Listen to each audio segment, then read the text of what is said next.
Hi everyone, it's Linda here from Benja's Beat House with our weekly Facebook Live video, and this week it is all about odd count peyote. So I had a request come in off the live from last week to demonstrate some odd count peyote techniques. So I'm going to demonstrate my favorite one today, and I have started the work to turn this into a project, and by the time I've got my finished piece I'll actually release it as something you guys can download with some step-by-step instructions to help you out as well. So what are we actually making this time? So I'm just going to alter my screen settings just a second here. So one of the apps that I use a lot when I'm designing is this product called Beatographer. So that's what's on the screen at the moment. So this is a paw print pattern bracelet we're going to do. It's 15 millimeters wide, which allows me to do odd count peyote. Now, one of the ways I know it's odd count is that we have the start of our row, and at the end of our row there is a bead. With even count peyote, you wouldn't have this row here, you'd be ending off on this one, so there'd be a notch missing. On even count, you always have a middle row in your work, which just happens to be this row here. So yeah, this is important if you're working with things like the symbol settings. They are all odd count for the most part because of the way the spacing is worked with those. To use those settings, I had to teach myself odd count peyote a few years ago. It's not my favorite, but I'm starting to use it more and more in designs and getting used to it. But this is the simple little pattern that I have created. I do have a word chart for it as well. So we will get to have a look at that in a second. I'm just transitioning back so I can see what's going on. So the word chart, when it prints out, and this is why I like to edit things in my own, is 6 pages long for the entire pattern. So it's all the word chart down like that. I tend to do mine in columns just so you choose up less paper, and I'll do printing out the diagram for you and the beads and things like that in the graph when I actually get it finished and photographed. But the reason why I showed you on the screen is because when it printed out, it's teeny tiny. I have designed this to be 20 centimeters long, which I know is overkill, but it allows for, if you want to make it for a child, you can measure the length. If you want to make it for an adult, you can measure the length. If you've got larger wrists like myself, there is the pattern that is continuing for you, so you don't necessarily have to think. But this is a highly repetitive pattern. I think after the first 18 rows you are pretty much back to just recycling through. So a nice easy pattern in that regard. But we are here to learn odd count, so I'm going to tip the camera down and we will take a look at odd count. So I'm working with 201 white pearl luster, white pearl, just because it's nice and shiny and I had it at home, and the very classic DB10 black.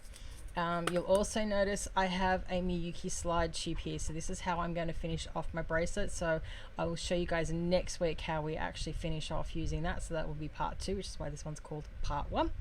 Hi Kelly. Sorry I can't see comments, I've got that buried off to the side of the screen.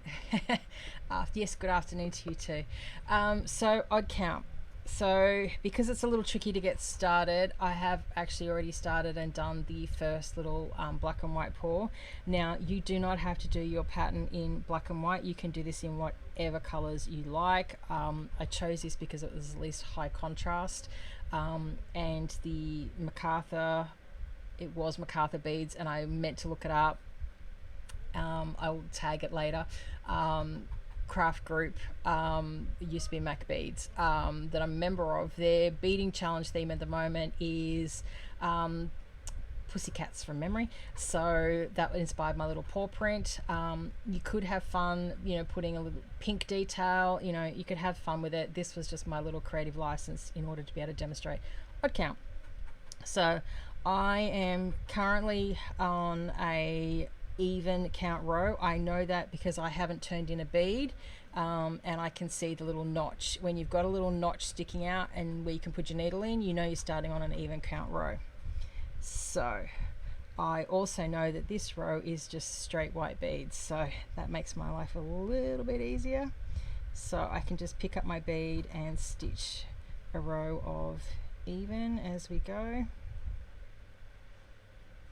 So when I release this as a pattern, I will actually drop in my step-by-step turn and the little video I recorded as part of our February box, which was an odd count turn peyote. I did some graphics to show how to do this, but since the request came in, we're also doing it on live today.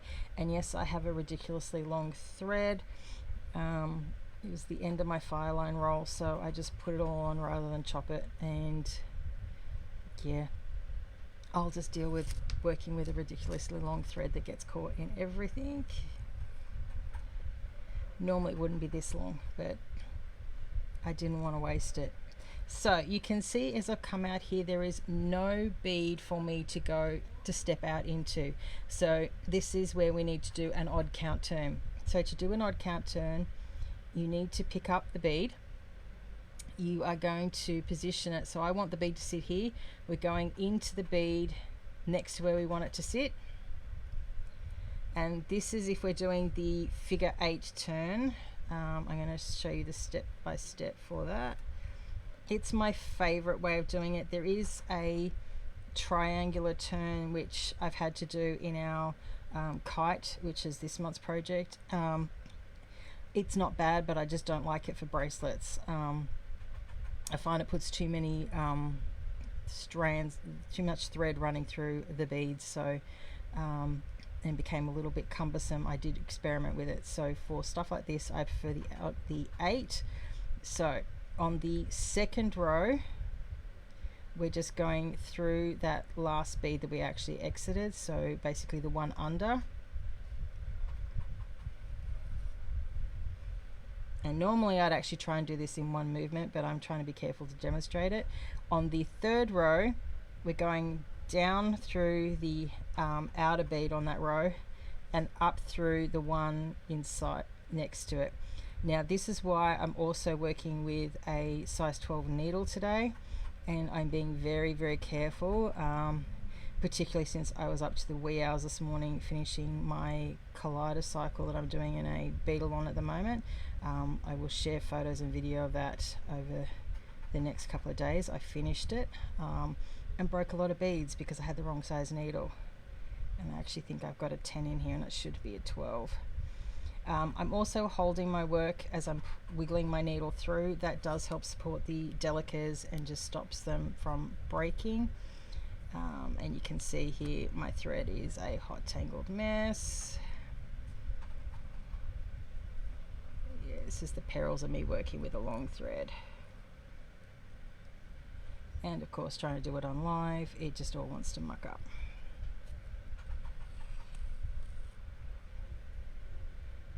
Okay, so we've got our thread through the base of the 8. We now need to work back up. Trying to grip my needle. So we're going back through that center bead of our 8, and we're going back through the bead that we entered this circuit through, so we can exit through the bead that we added. Excuse me. And that's where I've got my tangle.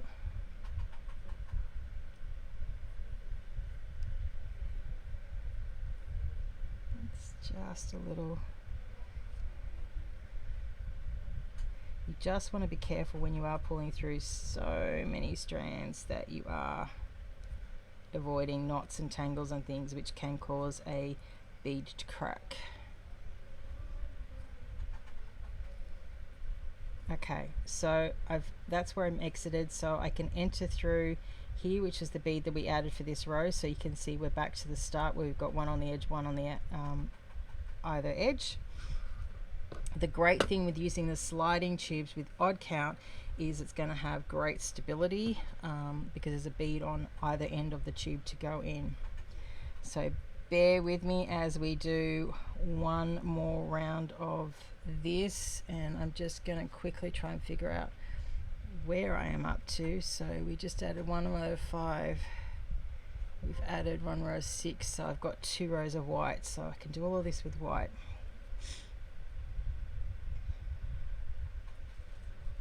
Okay, so we're just doing our even row, and yes, I'm cheating and pre-threading a lot with short thread to work with.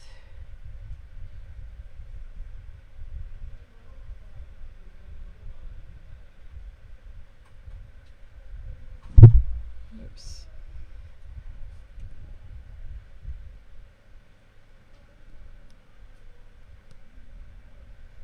Okay.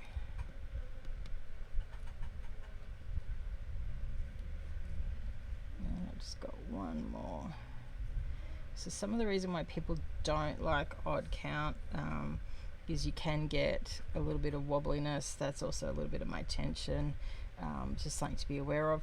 There is alternatives to this using 2 needles. I struggle with that. I wind up with everything in a hot mess, so I tend to avoid that technique. Maybe one day I will revisit it, but for now this is my way of doing odd count. I have also seen where you'll capture a loop here, thread back through the loop and pull through. Every time I've done that, I've wound up causing a great mess in my work. So for me, the figure 8 is the one that finally made sense and managed to work. So I think with all things where there is multiple ways of doing things, and so I'm just pulling a bead out there to fix my tension. So that little looseness is now gone. Always good to check your tension every now and then to see you've got a chance to fix things. But yeah, with all things where it's new, I think find something that works for you. Don't be afraid to experiment, but find what works for you, and this is the odd count turn that works for me. So I am sticking with it. Okay. And we've got to a point where my knot's becoming a problem. Okay.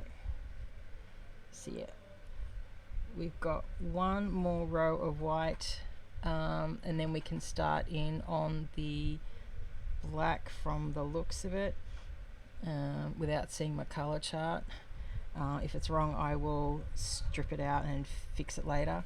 That's the downside of not having a big one. The pattern design app is a free one. You can use it for free, Kelly, but what you can't do with it is download the PDF, which is what I showed with the word chart. So you can get it and create a graphic, and if you can work off that and display your beads, it is great.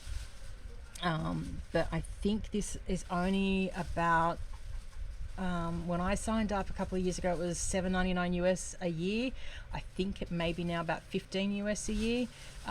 Considering how much I use it, I find it really, really handy, but certainly give the free version a go. There's a huge pattern library with what you can do. I'll get it back up and have a look. I'll just do the last odd count. So needle on. This time I'm going to do my little shortcut. I'm going to weave through all 3 of that side of the 8 in one, rather than in piecemeal. I just find that a little bit faster. Tuck my bead in, and then it's weave your way back down. So this is the part where having a size 12 needle does make it a little bit easier. So we're back down through our center. You also want to make sure you're not getting any thread loops across your work while you're doing this. All the usual things. So we're back there. Need to get through the center.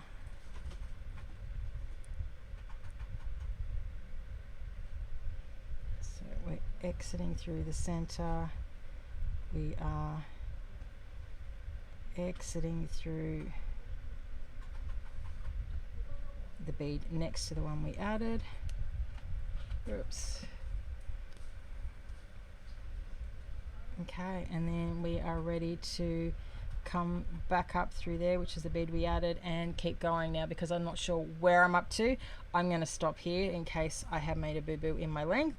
But I hope that has helped demonstrate odd count. As I said, once I've got this done and photographed and written up, I will convert it into a pattern for you guys to have some fun, edit and make your own version. To give you guys an idea on beadographer, if I want to go and start a new project, you can see here I can choose between different size beads. So say we want to stick with Miyuki Delicas, I can do things like loom, different brick stitches, different peyotes, herringbone, right angle weave. If I want to make a triangle, a warp square, peyote star, I'm not going to try and pronounce that because I always get it wrong, and into medallions. But to give you an idea, say we wanted to do a triangle, so if you want to design something for a star, you can determine the size. So say I want to make it size 20, so this triangle is going to be 9 by 11 centimeters. If we hit launch, and I'll zoom back out because this is a huge star, huge triangle. So there is the graphic for me to start dropping in colors. So you can just pick from the color bar here at the side, or if you want to build out a particular palette, you can open the little treasure box here and you can start then going through all of the different colors. You can say type in DB200 if you want to get to, 200, not 2000. Hit search, there's white. I can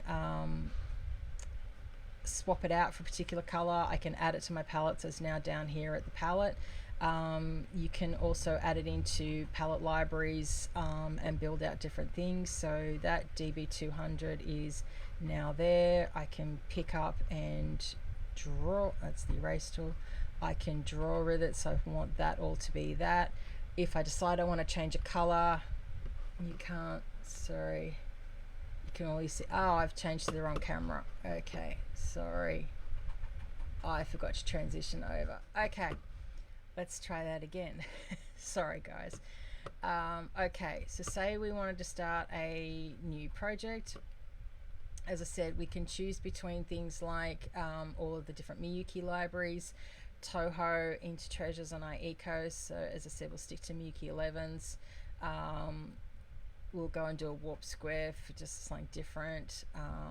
We're going to want to make one that's say 2 centimeters, and there is my 2 centimeter wide square. So I have a color library here on the side, which I realize you guys can't see. There's a color library that is the default, so I can say I want red to be that row.